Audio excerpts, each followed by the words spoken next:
1830년입니다. 1830년 3월 11일 10살 된 어떤 어린 소녀가요, 가정교사와 함께 공부를 시작했습니다. 그날 공부의 내용은 왕위 계승에 대한 것이었습니다. 왕위 계승. 이 어린 소녀는 왕가의 계보를 공부하다가 자기가 바로 다음번에 잉글랜드 왕위를 이어받을 후계자구나 라는 사실을 처음으로 알게 되었습니다. 10살 때. 이 사실을 안 어린 소년 빅토리아가요, 처음으로 보인 반응이 무엇이었는지 아십니까? 우는 거였습니다. 우는 것이었어요. 한참 울다가요, 눈물을 닦으면서 이렇게 얘기했습니다. 이제부터는 좋은 사람이 될 거예요. 여러분, 빅토리아는요, 그로부터 7년 후에 잉글랜드 왕위를 계승했고 자신이 약속한 대로 살았습니다. 어떻게 그럴 수 있었을까요? 한마디로요, 자신이 누구인지 알았기 때문입니다. 즉, 자기 정체성에 대한 인식에 따라서 행동했기 때문입니다. 이 이야기는 자신이 누구인가 인식한 대로 행동한다는 겁니다. 여러분, 예수 그리스도의 피로 구원받은 우리 그리스도인도 마찬가지입니다. 성경을 통해서 우리 자신이 누구인지 정확하게 알게 되면 우리가 그 신분에 맞게 어떻게 행동해야 되는지 영향을 미칩니다. 즉, 자기의 정체성, 자기의 신분을 아는 것이 중요하다는 겁니다. 자신을 만약에 빅토리아가요, 왕이 아닌 거지나 노숙자 정도로 알고 있다면 그렇게 살게 됩니다. 자신의 신분이 왕이라는 사실을 알지 못한다면 왕으로서 이룰 수 있는 모든 특권을 향유하지 못하고 초라하게 살지 않겠습니까? 자신의 신분을 정확하게 알고 있다면 그 신분에 걸맞는 삶을 살게 된다는 겁니다. 왜냐하면 자기 자신을 누구로 인식하는가라고 하는 자기 정체 인식은 내가 하는 행동과 그리고 내 삶의 태도에 아주 막대한 영향을 끼치기 때문입니다. 이것을 우리는 자기 정체감 혹은 자기 정체 인식이라고 말합니다. 이게 sense of identity라고 하거든요. 자기 정체 인식이라고 말합니다. 그런데 성경에는 구원받은 성도가 누구인지 그 정체성을 알려주는 여러 가지 이름들이 나와요. 하나님께서는 우리가 예수 그리스도 안에서 이미 얻은 신분에 그 부합하는 사람이 되기를 원하십니다. 우리가 누굽니까? 우리는 왕이요 제사장입니다. 우리는 양입니다. 포도나무 가지입니다. 군사입니다. 성전의 돌입니다. 그리스도의 대사입니다. 새로운 창조물 등등 여러 가지 이름으로 표현되어 있습니다. 제가 예전에 읽었던 책 중에 이런 책이 있습니다. 데니스 콜이라고 하는 되게 훌륭한 봉독자입니다. 이분이 쓴 책인데 Living up to your name입니다. 당신의 이름에 걸맞는 삶을 사십시오. 이런 책이거든요. 우리 크리스찬들은 왕이고 양이고 형제들이고 그리스도인이고 대사고 사람들하고 어부고 여러 가지 이름이 있잖아요. 이 이름에 맞게 살라는 거예요. 설교집입니다.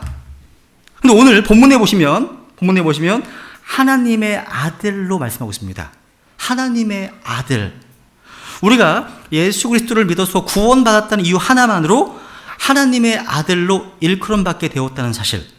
이게 얼마나 놀라운 사실입니까? 이러한 이름들은 우리의 신분, 우리의 존재를 계시할 뿐만 아니라 우리가 그 신분에 맞게 살아야 한다고 도전하고 있는 겁니다. 오늘 본문에 보시면요, 하나님의 아들이라고 하는 이름이 나옵니다. 예수 그리스도를 자신의 구주와 주님으로 마음에 믿고 받아들이는 순간 성경은 우리가 하나님에게서 태어난 하나님의 아들이 되었다고 증언합니다. 그래서 요한복음 1장 12, 13절 같이 읽겠습니다. 시작.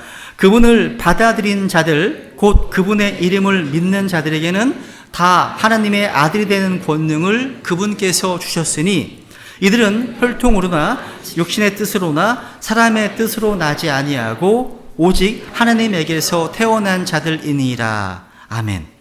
우리가 하나님에게서 태어나기 위해서는요, 우리가 뭐 해야 되는 거예요? 예수님을 믿고 받아들이면 되는 겁니다. 우리가 하나님에게서 태어나기 이전에는요, 우리는 모두 영적으로 하나님의 집안이 아닌 다른 집안에 속해 있었습니다. 다른 집안. 어떤 집안이었습니까? 너희는 너희 아비 마귀에게서 났으므로, 영적으로 마귀 집안에 속해 있었다는 겁니다. 그런데 이런 우리였습니다.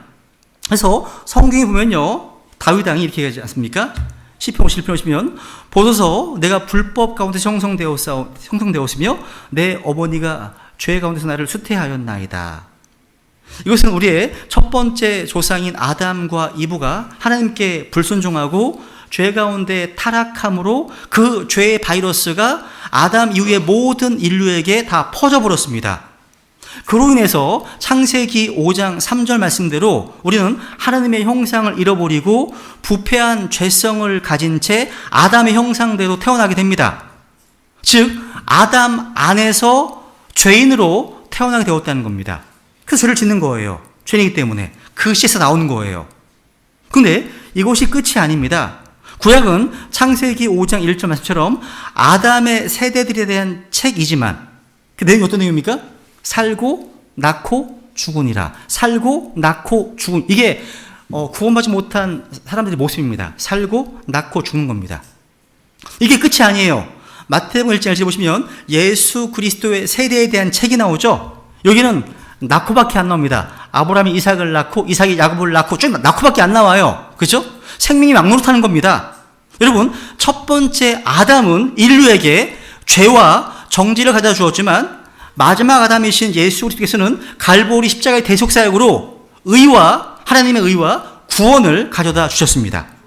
그래서 고린도전서 15장 45절 읽어볼까요? 시작. 그러므로 기록된 바 첫사람 아담은 살아있는 혼이 되었더라 함과 같이 마지막 아담은 살려주는 영이 되셨느니라. 아멘. 여러분, 우리가 받은 복음이 무엇입니까? 복음은 바로 아담 안에 있던 이뤄진 죄인들이 예수 그리스도를 믿음으로 말미암아 죄사함 받고 하나님의 집안에 다시 태어나는 기적을 경험하는 겁니다. 여러분 모두 이 놀라운 기적을 경험하셨습니까? 아직 이 경험을 하지 못한 분이 계시다면, 즉 아직 하나님에게서 태어난 적이 없으시다면 지금 이 시간 예수 그리스도를 자신의 유일한 구원자와 주님으로 믿고 받아들이시기 바랍니다. 여러분, 아담 안에 있던 이루어진 죄인들이요, 하나님의 아들이 되려면 반드시 하나님의 집안에 다시 태어나야 합니다. 하나님에게서 다시 새로 태어나게 되면 그 안에 하나님의 본성을 물려받게 돼요. 내 안에. 여러분, 제가 이제 기상대, 기연, 상연, 대연, 이 새 아이들의 아빠잖아요. 이 새 아이들은 외모나 어떤 성품이나 기질들을 제가 물려줍니다. 유전적으로. 물려주잖아요.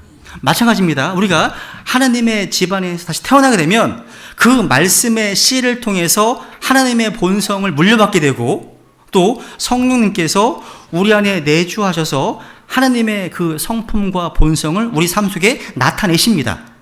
그래서 우리는 점점 더 하늘에 계신 우리 아버지를 닮게 돼요. 이것은 이전과는 전혀 다른 삶으로 인도해간다는 거예요. 달라지는 거예요. 달라지는 게 아무것도 없다. 이상한 거예요. 그거 이상한 겁니다. 그래서 한번 고린도서 5장 17절 시작. 그런즉 누구든지 그리스도 안에 있으면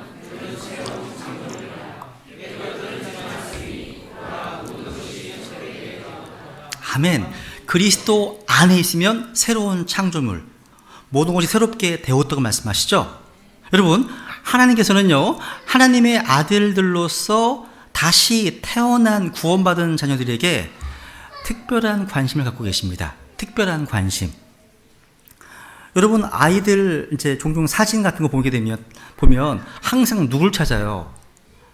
자기 아이만 찾잖아요. 그죠? 어디 있지? 어디 있지? 운동회 날 가보세요. 누구만 찾으세요? 아이밖에 안 보여요. 아이밖에 안 보입니다. 마찬가지입니다. 이 땅에 70억이 넘는 사람이 살고 있지만 하나님의 눈과 하나님의 기와 하나님의 마음, 하나님의 관심 누구에게 있습니까? 여러분에게 있습니다. 구원받은 하나님의 아들들에게 하나님의 눈이 향해 있다는 겁니다. 이게 굉장한 겁니다, 여러분.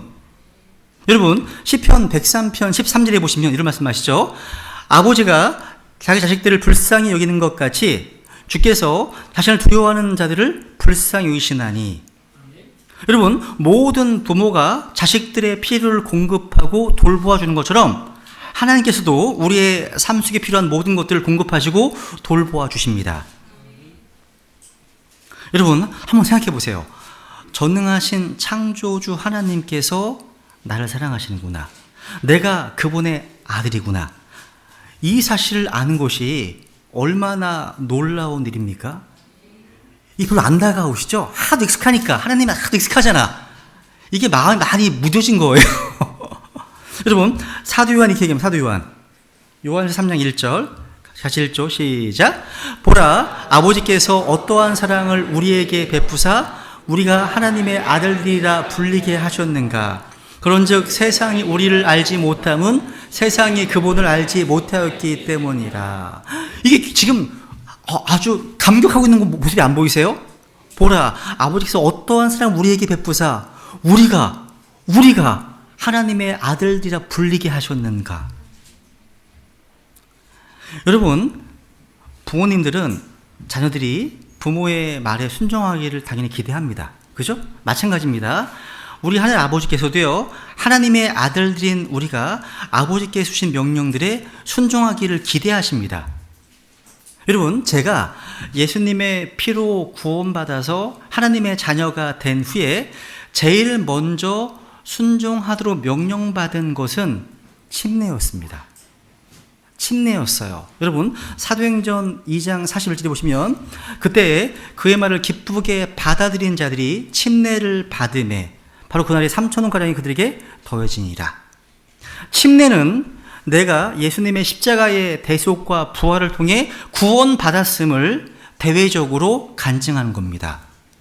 내가 그 말씀을 받아들여 구원받은 사람들이 침례를 받는 거잖아요. 그죠? 그러니까 침례는 하나님의 아들로서 하나님께 순종하는 첫 걸음마라고 할 수 있습니다. 아직 침례를 받지 않은 분이 계시다면 침례를 받으셔야 됩니다. 그리고 히브리 10장에 보시면 같이 읽어볼까요? 시작. 또 어떤 사람들의 습관과 같이 우리의 함께 모이는 일을 패하지 말고 서로 권면하되 그날이 다가옴을 너희가 볼수록 더욱 그리하자. 이 말씀처럼 하나님께서는요, 이 말씀을 철저히 가르치고 선포하는 신약 교회의 멤버가 되어서 적극적으로 신실하게 모임에 참여할 것을 명령하십니다. 그것만 아닙니다. 이 성경을 또한 규칙적으로 읽고 묵상하고 공부하라고 명령하셨습니다. 공부하라. 그래서 성경 기록들을 탐구하라, 서치, 탐구하라. 또 진리 말씀을 공부하라, 묵상하라. 말씀하신 하나님의 명령입니다. 명령이에요. 또 쉬지 말고 기도하라. 기도하는 것도 하나님의 명령입니다. 그리고 우리가 예수 그리스도의 증인으로서 하나님께서 나를 위해 행하신 일들을 다른 이들에게 증거하는 것도 하나님의 명령입니다. 그래서 베드로전서 3장 15절에 보시면 같이 읽죠. 시작. 오직 너희 마음속에서 주 하나님을 거룩히 구별하고 너희에게 너희 속에 있는 소망의 이유를 묻는 모든 사람에게 온유함과 두려움으로 대답할 것을 항상 예비하며. 지금 이 네 가지다. 말씀과 또 교회생활 교제와 기도와 복음 증거, 복음 전도. 이건요, 하나님의 아들로서 영적으로 성장하기 위해서 아주 기본이 되는 것들입니다. 그죠? 그럼 우리가 인간의 가정에 들어올 수 있는 유일한 방법 뭐예요? 출생을 통해서요. 출생을 통해서. 저희 아버님께서 여기 계시지만 제가 나씨 집안에 들어올 수 있었던 것은 저희 아버님께서 제가 태어났기 때문입니다. 맞죠? 그죠? 마찬가지예요. 하나님의 집안에 들어올 수 있는 유일한 방법도 하나님에게서 태어나는 거듭남이라는 출생을 통해서입니다. 이게 없었다면 교회를 아무리 오래 다닐 건 상관없이 아직 아닌 거예요. 아닌 겁니다. 여러분, 자녀는요, 양쪽에 부모가 다 있잖아요. 이것이 이 땅에 태어날 수 있는 유일한 길입니다. 마찬가지로 하나님의 아들들도 영적인 부모를 갖고 있다고 할 수 있습니다. 하나는 하나님의 말씀의 씨앗이고 다른 하나는 하나님의 영입니다. 에스겔 37장에 보시면 마른 뼈들이 군대가 되잖아요. 군대. 말씀만 가지고 안 됐어요. 말씀과 바람의 역사, 말씀과 성령의 역사로 하나님의 군대가 됩니다. 마른 뼈가. 마찬가지입니다. 즉 다시 태어나는 기적은요, 성령님께서 구원받지 못한 이뤄진 죄인의 마음과 가슴에 이 하나님의 말씀이 떨어져 임할 때 일어나는 겁니다.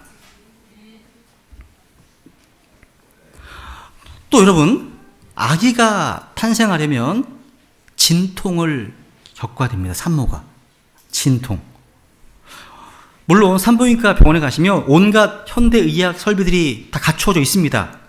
그런데 지금도 아기가 태어나려면 산모는 여전히 진통을 겪어야 됩니다. 무통분만 아니에요. 아기 낳고 아파요. 아픕니다. 누군가 그런 말을 했죠. 자녀들이 이 세상에 나오려면 엄마들이 저 깊은 골짜기로 내려가야 한다. 이 사실 잊지 말라고요.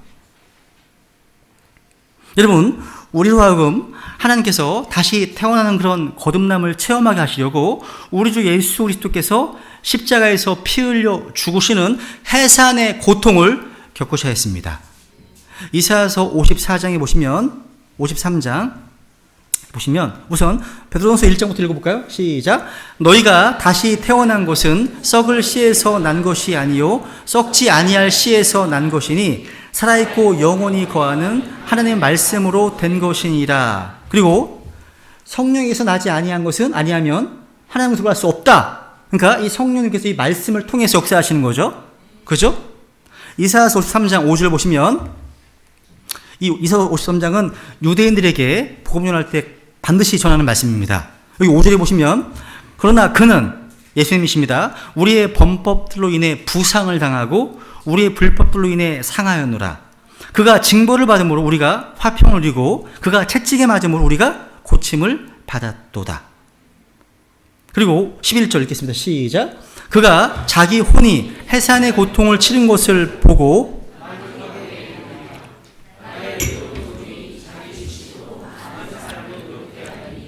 그가 그들의 불법들을 담당하리라. 여기 해산의 고통.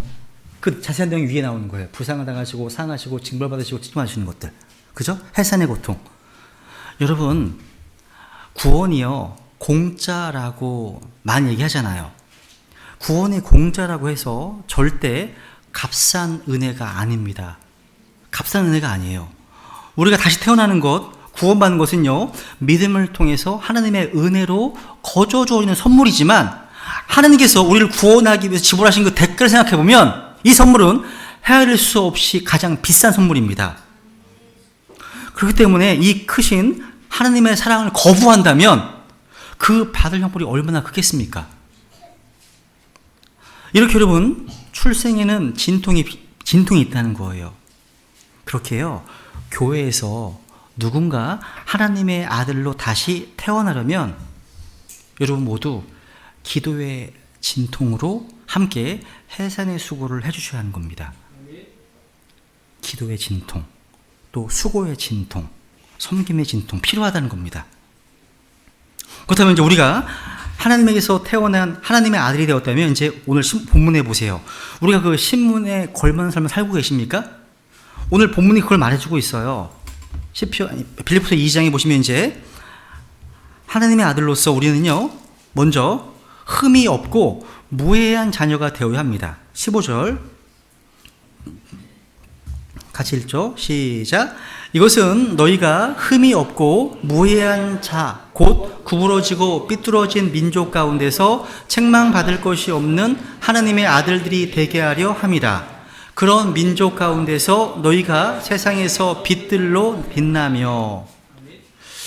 우리가요, 이제 설교했잖아요. 이 본문 앞에서 본 것처럼 우리가 받은 구원을 일하여 드러내고 모든 일에 불평이나 시비가 없이 하는 것은 15절.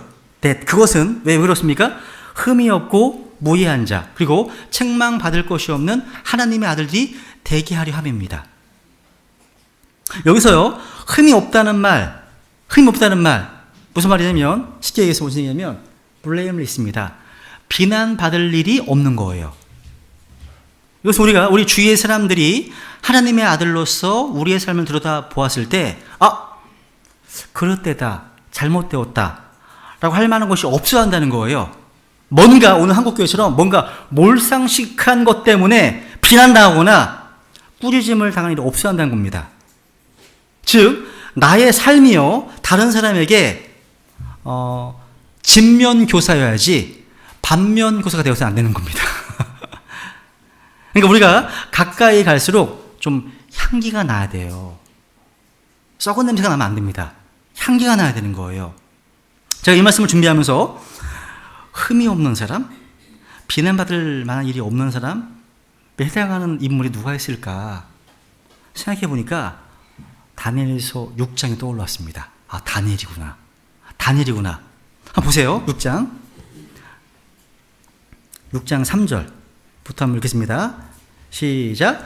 그때 이 다니엘이 총리들과 통치자들보다 앞섰으니 이는 뛰어난 영이 그 속에 있었기 때문이더라. 왕이 그를 세워 온 영토를 다스리게 하려고 생각하니라. 그때 총리들과 통치자들이 왕국에 관하여 다니엘을 고소할 기회를 찾고자 하되 어떤 기회나 허물도 찾지 못하였더라. 그는 신실하였으므로 그에게서 어떤 실수나 허물도 찾아볼 수 없었더라. 그때 이 사람들이 이르되 우리가 이 다니엘이 하나님의 율법에 관하여 그를 고소할 기회를 찾지 못하면 그를 고소할 기회를 찾지 못하리라 하고. 여러분 잘 생각해 보세요. 다니엘이 포로로 끌려온 곳은 바벨론 왕 느부갓네살이 예루살렘을 1차 침공하던 때였습니다. 그때가 여호야김 때였고 BC 605년경이었습니다. 그때 다니엘은 10대 청소년이었습니다. 그런데 사자굴 이야기가 나온 곳은 페르시아의 다리오 왕 때입니다. 그러니까 다니엘이 사자굴에 들어갔을 때에는 BC 539년경이었어요. 그러니까 다니엘이 포로로 끌려온 때와 사자굴에 들어간 때 사이에는 약 66년의 간격이 있어요. 그래서 다니엘이 사자굴에 들어갔을 때 나이는 대략 82세 정도였다고 합니다. 다니엘은요 최소한 5명의 왕을 섬겼습니다.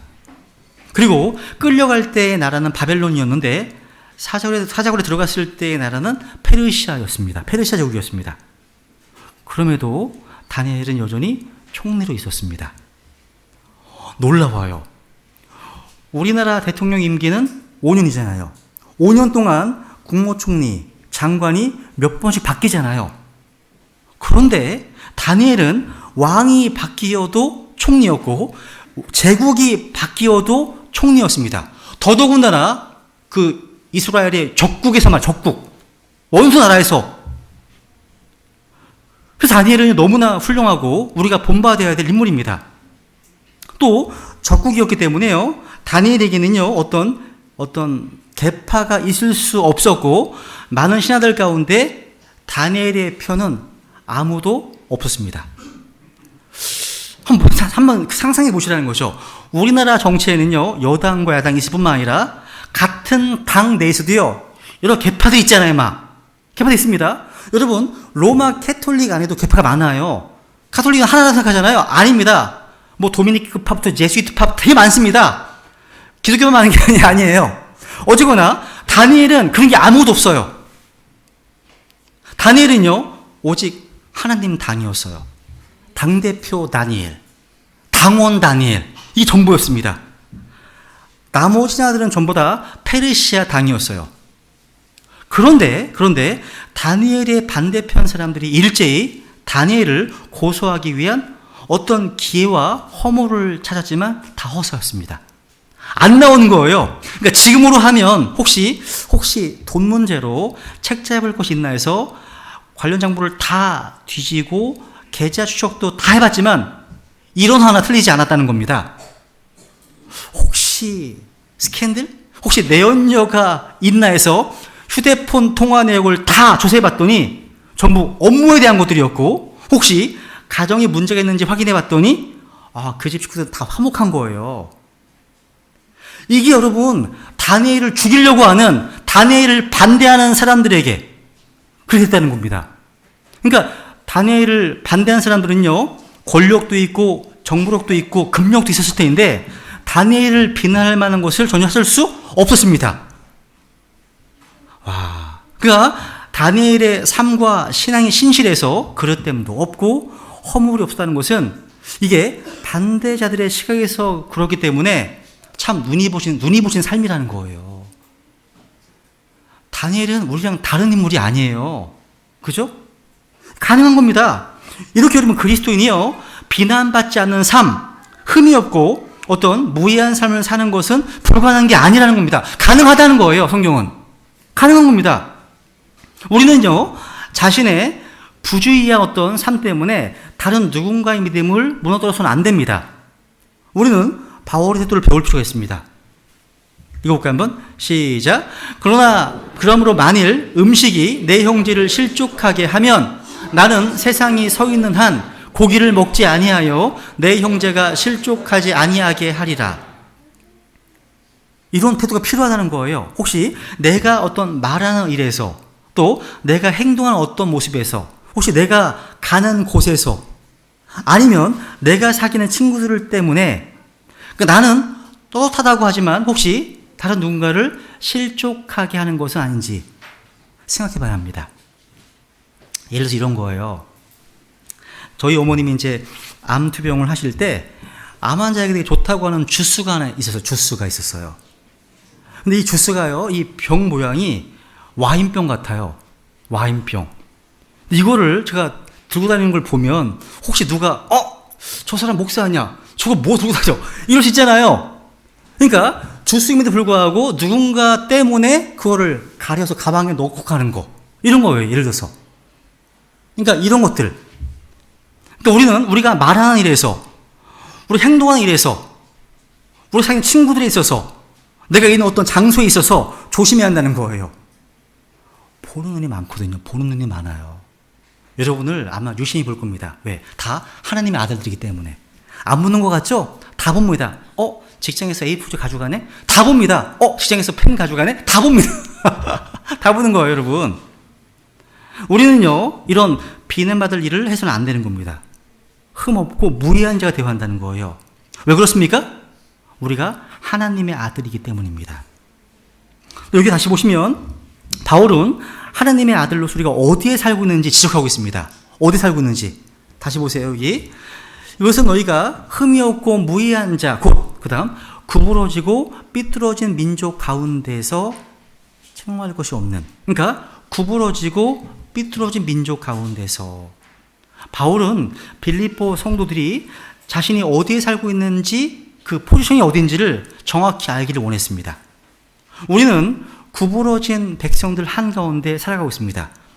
구부러졌다, 이 말은요, 쿠룩트, 똑바르지 않은 상태입니다. 이것은 오직 하나님의 은혜로만 똑바르게 될 수 있습니다. 사람을 똑바르게 하실 수 있는 유일한 분은 바로 우리 주 예수 그리스도이십니다. 우리 주님께서 흘리신 그 보혈의 권능을 통해서만이 똑바르게 바로잡힐 수 있습니다. 빌립보 성도들은요, 구부러진 백성들 한가운데 살고 있을 뿐만 아니라 삐뚤어진 백성 가운데 살고 있었습니다. 여기 이제 삐뚤어져 있다, 이 말은요, 사고방식이 왜곡되어 있다는 말이에요. 그러니까 이 사람들은요, 하나님에 대해서, 예수님에 대해서, 교회에 대해서, 하나님 말씀에 대해서 올바르게 생각하지 못합니다. 왜? 마음과 지성이 왜곡되었어요. 뒤틀려 있다는 거예요. 그러니까 비정상으로 병들어 있다는 거예요. 아까 제가 성경 생각복에서 말씀드렸죠. 최근에 캘리포니아에 의해서 2943 법안이 통과되었다고 해요. 이거예요. AB 2943입니다. 이게 뭐냐면 자기가 아닌 타에 의해서 동성애자들을 바꿔주려고, 변화시키려고 도와주는 그런 카운셀러들, 상담사들이나 그런 책을 범죄시하는 거예요. 범죄시하는 겁니다. 아니면 자기 성 정체성이 혼란을 갖고 있는 사람 있잖아요. 도와줄 수가 없어, 이제요. 그게 자연스럽다는 거예요, 이 사람들한테는 지금. 그래서 그 사람들을 뭔가 바꿔주려고 한다. 그게 불법화 돼버리는 겁니다. 그 법입니다, 지금. 이해가 없어요. 이게요. 그래서 이게 이제 언론에 나온 겁니다. 이거 한마디로 뭐냐면 본질적으로 어떤 신앙적인 믿음을 범죄화 만드는 거예요. 지금. 그러니까 기독교를 불법화 시키는 거라는 겁니다. 지금 내용 자체가요. 그래서 한마디로 뭐냐면 이거 뭐냐면 교회로 하여금 입을 닫게 하기 위해서. 그게 목적입니다. 그러면 동성애를 죄라고 말하고 있는 성경도 당연히 뭐예요? 이 법안에 의해서 금서 목록에 들을 수 있습니다.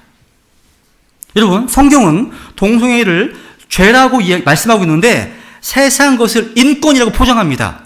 사랑이라고 포장합니다. 야, 이게 얼마나 구러진 모습이에요, 여러분? 이것만이 아니에요. 아까 이게 너무나 비뚤어진 모습 아닙니까? 이게 아까 캘리포니아주에 초등학교에 있었던 일입니다. 도시락에 있었던 성경 구절 때문에 경찰이 방문했던 사건. 지금 이런 시대에 살고 있습니다, 여러분, 우리가요. 그리고 우리가 이런 민족들 가운데서 우리가 세상에서 빛들로 빛내야 한다는 거예요. 여러분, 성경이요. 성경 읽는 것이 금지되었던 때는 로마 캐톨릭이 다스리던 때였습니다. 교황이 지배할 때 성경 읽는 것이 금지되었습니다. 잊지 말아야 됩니다. 근데 오늘날 지금 그런 방향으로 가고 있어요. 이런 교황적인 시스템이 지금 세팅되고 있다는 뜻입니다. 다른 말이 아니에요. 여러분, 이 당시에 로마 교황이 이 당시에는요, 예를 들어서 이제 평신도라고 하죠. 카톨릭 어떤 그 성도가 성경을 가지고 있으면 그것을 반드시 교회에 건네줘야 돼요. 불태우기 위해서. 여러분, 1536년경에요. 윌리엄 틴데일 아시죠? 틴데일은요, 말뚝에 화형으로 처형되어 있습니다. 왠지 아세요? 이유가? 그 지역의 언어로 성경을 출판했다는 이유 때문에 화형당했습니다. 화형당했어요. 환란에 들어가게 되면 이런 일을 보게 될 겁니다. 다시요. 이런 일을 보게 될 겁니다. 그러니까 우리가 본 이 성경은요, 침례교도들이 피에 잠긴 성경이에요, 이게요. 성경입니다, 여러분. 다시 보세요. 그러면 15절 보시면 그런 민족 가운데 어떻게 살아야 됩니까? 너희가 세상에서 빛들로 빛나라고. 빛들로. 우리가 살고 있는 곳이요, 이 마귀가 공중의 권세 잡은 통치자이고 마귀가 이 세상의 신의 세상 속에 살고 있습니다. 반드시 인식하고 있어야 돼요. 내가 사는 곳이 어떤 곳인지를요. 여기에 뿌리 박을 게 아니에요. 여러분, 지금은 우리가 시선을 자꾸 하늘로 봐야 돼요. 이제는 이 땅에 희망이 없어요. 그러니까 다윗이 보니까 내가 무슨 소망이 있습니까? 나의 소원은 오직 주께 있습니다. 고백하잖아요. 그렇죠? 이 땅에 아무 소망이 없어요, 여러분요. 여러분, 하나님께서 빛의 아버지신 것과 마찬가지로 마귀는 어둠의 아버지입니다. 온 세상이 사악한 자 마귀의 침합폭에 놓였기 때문에 우리는 어둠이 가득한 세상에 살고 있습니다. 이 어두운 세상에서 구부러지고 비뚤어지는 이 세상에서 우리가 똑바르게 살 수 있는 유일한 길은 예수님께서 빛 가운데 계신 것처럼 우리도 빛 가운데 걸어가는 겁니다. 빛 가운데. 세상의 빛으로 오신 예수님을 우리의 말과 행실을 통해서 드러내는 겁니다. 이렇게 우리가 빛 가운데 걸으면서 주님과 영적인 교제를 나누잖아요. 그러면 빛이 자연스럽게 우리의 말을 통해서, 우리의 행실을 통해서 드러나게 된다는 겁니다. 생각해보면요, 제가 교회를 사랑하는 이유가 다른 게 아니에요. 수도원이나 절처럼 산속에 있는 어떤 그런 단체에 비해서 교회는 흠이 많습니다. 누구나 올 수 있거든요. 여러분, 교회 오실 때 제가 신분증 검사합니까? 그런 거 안 하잖아요. 누구나 들어와서 함께 예배 드릴 수 있습니다. 다만 교회 멤버가 되는 데에는 반드시 예수님의 피로 구원받은 사람만 회원이 될 수 있지만 교회에 방문한 것에 대해서는 아무런 제한이 없어요. 없습니다. 뭐 허물투성이의 사람들, 실패한 사람들, 마음이 다 망가져버린 사람들, 또 분노로 가득한 사람들에게 실망하고 상처받은 사람들, 그러니까 온갖 사람들이 다 옵니다. 저는 이게 교회의 영광이 아닐까 싶어요. 영광. 불완전하지만 너무나 또 많은 한계를 갖고 있지만 교회는 이 구부러지고 삐뚤어지는 민족들 한가운데서 하나님 앞에 흠이 없고 무의한 자녀로 나타납니다. 이게 교회의 영광이어야 되고 교회의 복이 되어야 됩니다. 이게요. 여기 16절. 하나님의 아들로서 우리는요, 또 생명의 말씀을 제시해야 됩니다. 그죠? 그러니까 구부러지고 삐뚤어진 민족들 가운데서 빛을 비추며 해야 할 일이 있다는 겁니다. 그게 뭐예요? 생명의 말씀을 제시하는. 같이 읽겠습니다. 시작. 생명의 말씀을 제시하나니 이로써 나는 내가 헛되이 다름질하지 아니하고 헛되이 수고하지 아니한 것에 대해 그리스도의 날에 기뻐하리라. 여러분, 생명의 말씀을 제시하나니, 여러분, 하나님의 말씀 선포는 사도들이나 목회자들만이 하는 게 아닙니다. 아닙니다. 말씀 선포는요, 구원받은 모든 크리스찬들에게 부과된 특권이고 책임이고 의무입니다. 이 말씀 선포는요, 어떤 계절이나 날씨를 가리지 않습니다. 보세요. 말씀을 선포하라. 말씀을 선포하라. 때에 맞든지 맞지 아니하니 긴급히 하라. 그러니까 in season, out of season. 그러니까 이게 뭐예요 지금? 그러니까 계절 상관하지 않고 말씀 선포하시는 겁니다. 우리가요. 이 세상이란 밭에요, 이 말씀의 씨앗을 뿌리는 데는 봄, 여름, 가을, 겨울이 없어요. 날씨가 좋든 나쁘든 개의치 않습니다. 여러분, 씨를 뿌리는 일이요, 때로 힘들고 어려워요. 그런데 우리는 소망 중에 인내하고 뿌려야 됩니다. 그래서 눈물을 흘리며 씨를 뿌리는 자들은 기쁨으로 거두리로다 말씀하시거든요. 여기 이제 방금 전에 이 생명의 말씀 눈에 많이 갔어요. 여기에는 두 가지 의미가 있어요. 하나는 뭐냐면 이 생명의 말씀, 생명을 살리는 말씀이라는 의미입니다. 생명을 살리는 말씀. 모든 인간이 영적으로 죽어 있잖아요. 그죠? 죽어 있습니다. 죽었기 때문에 살아있고 영원히 하나님의 말씀만 우리에게 영원한 생명을 줄 수 있잖아요. 그죠? 언젠가 해외에서요, 나이가 지긋하신 어떤 자매님께서 저에게 연락이 왔어요. 자신의 그러니까 친구도 아니고 친구 남편에게, 자신의 친구 남편에게 좀 복음을 전해줄 수 없겠냐고 이렇게 물으셨습니다. 그 친구 남편분은 췌장암 말기였고, 이제 수명이 얼마 남지 않은 분이었고, 또 교회생활을 한 번도 하지 않으신 그런 분이었습니다. 그런데 이분이 병이 깊어지면서 마음이 많이 열려있다고 하시더라고요. 저는 그 부탁을 받는 순간, 아니 왜 잠임 다니시는 교회 사역자에게 좀 부탁하면 왜 나에게 부탁하시고, 이런 이제 약간 시험 비슷한 이런 생각이 들었습니다. 근데 오늘날 교회의 상태를 아는 저로서는 얼마나 사정이 있으면 나에게까지 부탁하겠나 싶어 병원을 찾아갔습니다. 삼성병원이었거든요. 병원을 찾아갔습니다. 근데 저는요, 요한복음 3장 16절 같이 읽어볼까요? 시작. 하나님께서 세상을 이처럼 사랑하사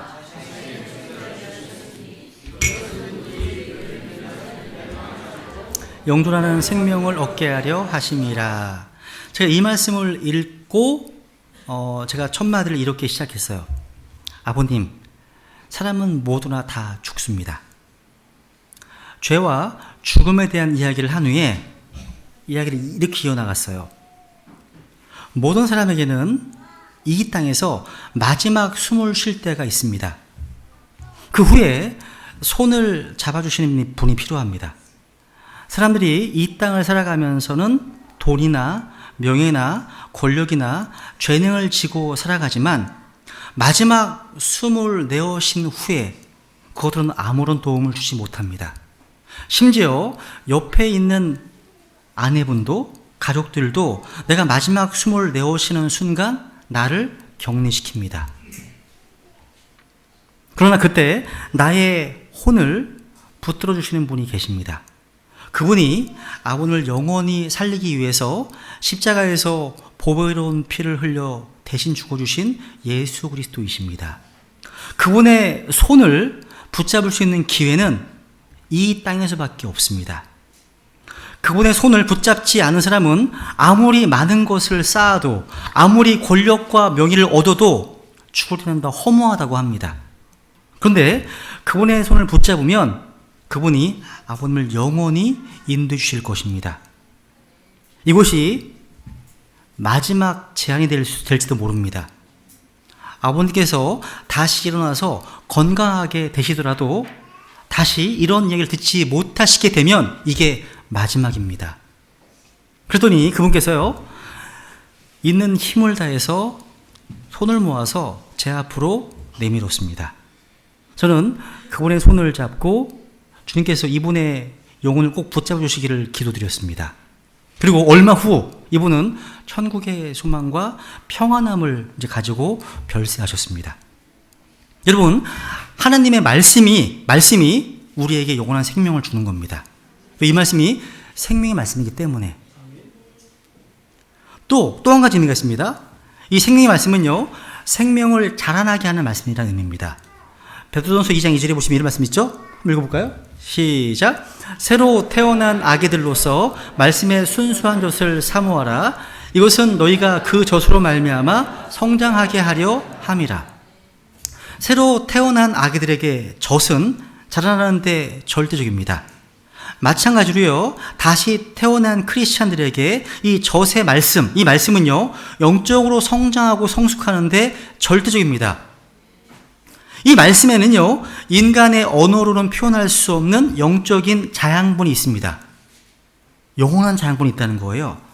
하나님의 말씀은 우리를 흠이 없고 무해한 자가 되고 빛된 삶을 살게 만들어줍니다. 자녀가 부모의 말을 잘 들으면 부모가 원하는 사람이 되는 것처럼요, 하나님의 말씀을 잘 들으면 하나님의 사람이 되는 겁니다. 부모는요, 유한한 존재이고 시야가 넓지 못하기 때문에 자녀를 그릇된 길로 인도할 수 있습니다. 근데 하나님은 실수나 실패가 없는 분이십니다. 우리 인생이 바른지 그렇지 않은지, 잘 성장하고 있는지 점검할 수 있는 것은 오직 생명의 말씀밖에 없다는 사실이에요. 이제 마무리하겠습니다. 16절 뒷부분을 보세요. 16절 뒷부분, 본문 16절 뒷부분 다시 읽어보십니다. 시작. 생명의 말씀을 제시하나니 이로써 나는 내가 헛되이 다름질하지 아니하고 헛되이 수고하지 아니한 것에 대해 그리스도의 날에 기뻐하리라. 이로써, 생명의 말씀을 제시함으로써 이겁니다. 바울은 자신이 헛되이 다름질하지 않았고 헛되이 수고하지 않았다고 말합니다. 왜? 여러분, 우리가 행한 모든 일은 다 주님께서 보상해 주시고 갚아 주십니다. 우리가 받은 고난과 상처와 아픔과 수고와 모욕, 이런 것들은 다 영광스러운 유업의 상급으로 돌아옵니다. 다른 말 무슨 말이냐면, 우리가 이 땅에서 주님을 위해서 수고한 모든 것은 절대 헛되지 않는다는 겁니다. 여러분, 세상의 모든 일은요, 죽을 때가 되면 아무것도 아니에요. 헛된 겁니다. 헛된 거예요. 해 아래에서의 모든 수고는 다 헛됩니다. 호의도 거짓되고 아름다움도 헛되고 쾌락도 헛됩니다. 전도서 1장 보세요.